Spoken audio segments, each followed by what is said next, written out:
દરેક ચીજમાં મનોબળ ખપે. વ્યસન લોકો છોડતા હોય ને, એમને વ્યસન છોડવા માટે પણ મનોબળ ખપે. હરેક ચીજમાં મનોબળ ખપે. હું રોજે રોજ વિચારું કે હું બીમાર છું, મારાથી કાંઈ થાય તેમ નથી. આ કમજોર મનોબળને કારણે બીમારીઓ ઘણી વખત સવાર થઈ જતી હોય છે. અમેરિકાના એક પેશન્ટની વાત આવે છે.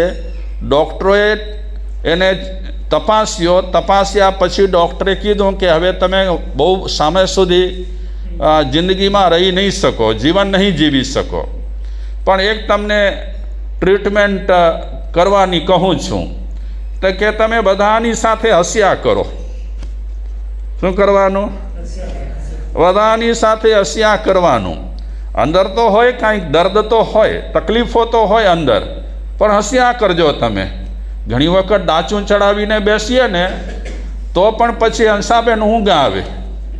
હા, એટલે હસવાનું. ડૉક્ટર સાહેબે આ ટ્રીટમેન્ટ આપી કે તારે ટેબ્લેટની જરૂર નથી, ઇન્જેક્શનની જરૂર નથી, તારે હસ્યા કરવાનું. તો દરેક વ્યક્તિની સાથે એ હાસ્ય રમૂજ કરતા પેશન્ટ, અને હાસ્ય રમૂજ કરતાં એમની બીમારી હટી ગઈ અને સ્વસ્થ જીવન એમનો શરૂ થયો. કેવલ એક જ ટ્રીટમેન્ટથી. કઈ ટ્રીટમેન્ટથી? સ્માઇલિંગ. હસતા રહીએ. પણ ઘણી વખત આપણે હસીએ પણ લોકોને પસંદ ન હોય. આ તકલીફની વાત એ છે. પણ લોકોને પસંદ હોય કે ન હોય, આપણે આપણું સ્માઇલ શું કામ ગુમાવીએ? હા, લોકો તો દિવેલ પીધેલ મોઢા રાખી કરી અને ફરતા હોય, તો આપણે પણ એમની જેમ દિવેલ પીધેલ જેવા મોઢા રાખીએ. એટલે લોકોને જોઈ કરી અને આપણું સ્માઇલ ગાયબ કરવા જેવું નથી. તો સ્માઇલથી જો માણસ સ્વસ્થ થઈ જતો હોય તો આ પણ એક ઔષધ રહેલો છે, સરસ મજાની દવા છે. તો બુદ્ધ ઘર તરફ રવાના થયા છે. રસ્તામાં ઘણા વિચાર કરે છે કે જુઓ તો ખરા, જીવન રહસ્ય જાણવા માટે, જીવન રહસ્ય પ્રાપ્ત કરવા માટે મારા ઘરના મેમ્બરોને સૂતેલા મૂકી કરી અને ઘરમાંથી હું રવાનો થયો હતો. આજે જે કારણે મેં ઘર છોડ્યો હતો, એ જ કારણને લઈને, રહસ્ય ન જાણવાને કારણે હું ઘર તરફ જઈ રહ્યો છું. ચાલ્યા જાય છે. એમને રસ્તામાં તરસ લાગી. પાણીની તપાસ કરે છે. પાણીની તપાસ કરતાં એક તળાવ દેખાયો, સરોવર દેખાયો. બુદ્ધ એ સરોવર તરફ જાય છે. ખોબેથી પાણી પીએ છે. પાણી પી લીધા પછી એમનું મન થોડું શાંત પડ્યું અને એક ઝાડ નીચે એ વિશ્રામ કરી રહ્યા છે. નાનકડો પ્રસંગ પણ બહુ સરસ છે.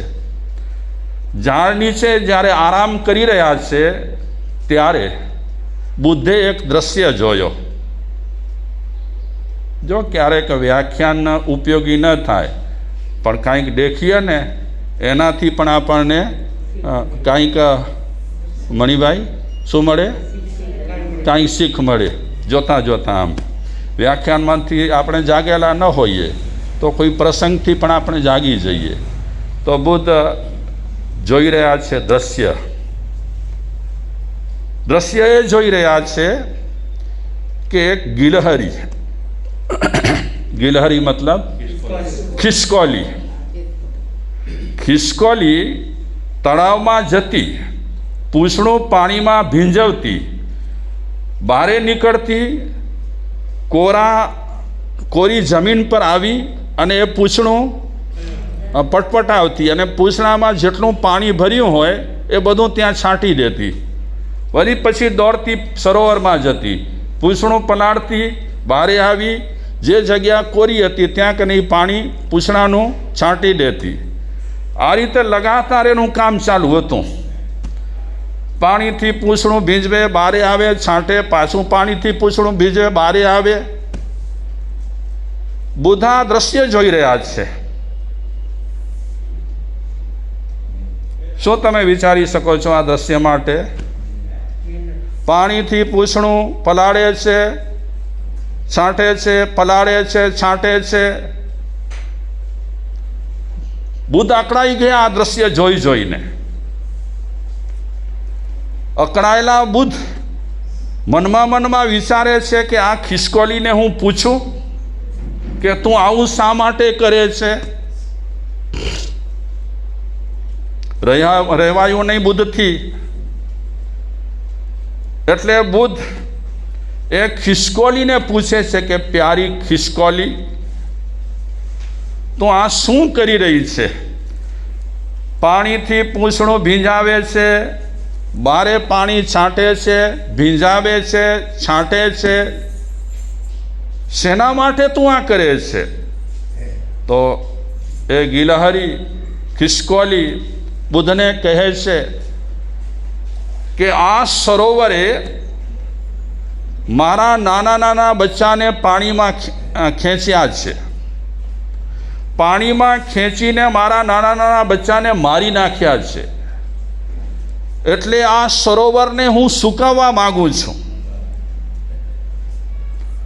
અને આ સરોવરને સૂકવવા માટે મારો આ પ્રયાસ રહેલો છે. બુદ્ધ ખિસકોલીને કહે છે, અરે પ્યારી ખિસકોલી, સરોવરનું પાણી તો જો, સરોવરમાં કેટલું પાણી ભર્યું છે. તારો નથી શરીર, ખિસકોલીનો શરીર કેટલો? વેથ જત્રો નાનું તારું શરીર. પાણી સરોવરમાંથી કાઢવા માટે તારી પાસે કોઈ સાધન નથી. તારી પાસે સાધન શું છે? પૂંછડું છે. હવે પૂંછડામાં પાણી કેટલું આવે? પૂંછડામાં પાણી તો બહુ આવે નહીં. તો હે ખિસકોલી, આ સરોવર આ રીતે વગર સાધને અને નાનકડા શરીરેથી તું ખાલી ક્યારે કરીશ? ખિસકોલી કહે છે બુદ્ધને કે મારે આ સરોવર સાથે વેર વાળવો છે, બદલો લેવો છે. અને મેં કોઈ સમય નક્કી નથી કર્યો કે આટલા દિવસોમાં હું સરોવર ખાલી કરીશ. પણ મેં નક્કી કર્યું છે કે આ રીતે પાણી લેતા લેતા, આ રીતે પાણી લેતા લેતા ગમે ત્યારે ભલે યુગ નીકળી જાય, પણ મારે સરોવર ખાલી કરવો જ છે અને બદલો લેવો જ છે. ગિલહરીને કહે છે બુદ્ધ કે આ રીતે તારી કેટલી જિંદગી, હમણાં તારો શરીર જેમ નાનો જ છે, તારી પાસે કોઈ સાધન નથી, તારી જિંદગી કેટલી? ખિસકોલીનું આયુષ્ય કેટલું હોય? આપણા આયુષ્ય મોટા કે ખિસકોલીના મોટા? આપણા મોટા છે. ખિસકોલીને કહે છે તારું આયુષ્ય કેટલું? ખિસકોલી કહે આયુષ્ય ભલે નાનું હોય, સાધન ભલે મારી પાસે કાંઈ ન હોય, તે છતાં પણ લગાતાર આ કામ હું ચાલુ રાખીશ. અને લગાતાર કામ ચાલુ કરતાં કરતાં ક્યારે ને ક્યારે મને ભલે યુગ નીકળી જાય પણ સફળતા મેળવીશ. બુદ્ધ વિચારે છે કે આ ખિસકોલી પાસે એક તો શરીર બળ નથી, શક્તિ બળ પણ નથી, સાધન નથી, કાંઈ જેની પાસે નથી, છતાં પણ એનો મનોબળ કેટલો મજબૂત રહેલો છે કે આ મનોબળને કારણે હિંમત હાર્યા વિના આ કામ એણે ચાલુ રાખ્યું છે. અને હું માણસ છું, મારી પાસે શક્તિઓ જબરદસ્ત રહેલી છે અને મારી પાસે સાધના કરવા માટે ઘણી બધી સામગ્રીઓ રહેલી છે. આની પાસે કાંઈ નથી, એક સંકલ્પ બળ છે, એક મનોબળ છે, એના કારણે કામ હાથમાં લીધું છે. તો હું તો એનાથી 100 દરજે ઊંચો છું, બધી રીતે ઊંચો છું.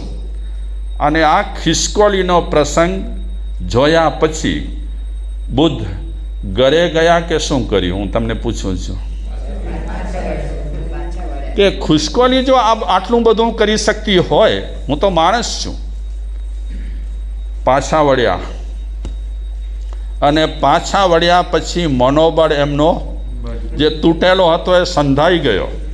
મનોબળ સંધાયા પછી એમ કહેવાય છે થોડા સમયમાં સાધના કરતાં કરતાં જે લક્ષ્ય માટે એ સાધના કરતા હતા એ લક્ષ્ય એનું સિદ્ધ થયું. આ વાત હું એટલા માટે કરું છું કે સાંસારિક પ્રવૃત્તિ માટે પણ મનોબળ જોઈએ અને ધાર્મિક પ્રવૃત્તિ માટે પણ મનોબળ જોઈએ.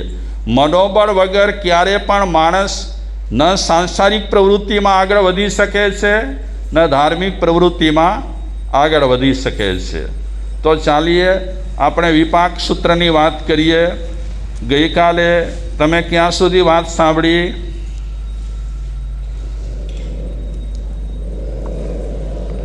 વિપાક સૂત્રમાં કાલે મણિભાઈ ક્યાં સુધી સાંભળ્યું? હા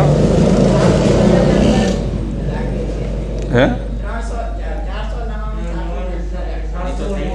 એ તો બધું થઈ ગયું. એ આખી આપણી લાઈન પૂરી થઈ ગઈ, લિંક પૂરી થઈ ગઈ. પછી છેલ્લે શું સાંભળ્યું?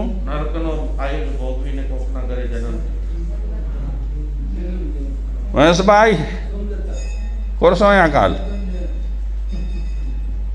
મૂકીને રહ્યો હતા કે વિચાર્યો હતા? ક્યાં સુધી સાંભળી વાત?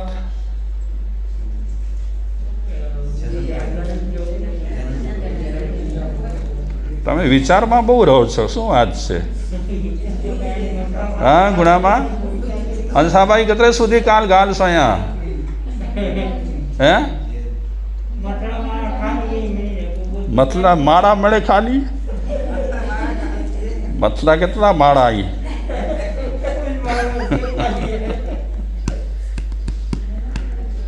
કોક યાદ કરાવો મને.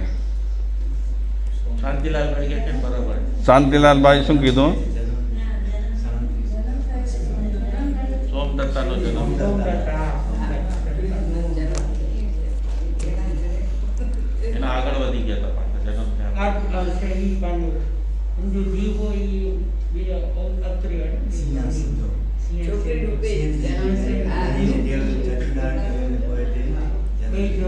કેશરભાઈ હે ભગવાન,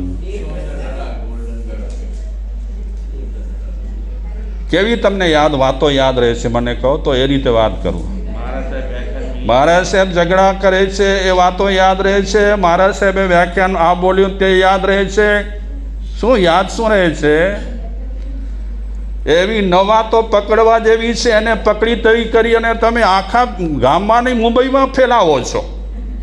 હા, અને આ જરૂરી વાતો છે એ યાદ નથી રહેતી. કાર્યકરોનો ફોન આવ્યો કે મહારાજ સાહેબ શું નક્કી કર્યું છે બોલો?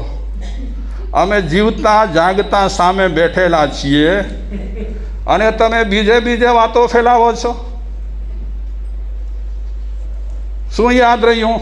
આ મહારાજ સાહેબે જે અમુક વાતો કરી તે તમને જિંદગીભર સુધી મીનાબાન યાદ રહેશે. કેમ? અને ધાર્મિક જે જીવન માટે જરૂરી છે એ વાતો કોઈ યાદ ન રહે. મારે લોસવું પડશે. તમે માનસ તમારો બદલાવો, આ નાની નાની વાતોને ચગાવો નહીં. સારી વાતો યાદ રાખો. ક્યાં સુધી પહોંચ્યા હતા બોલો?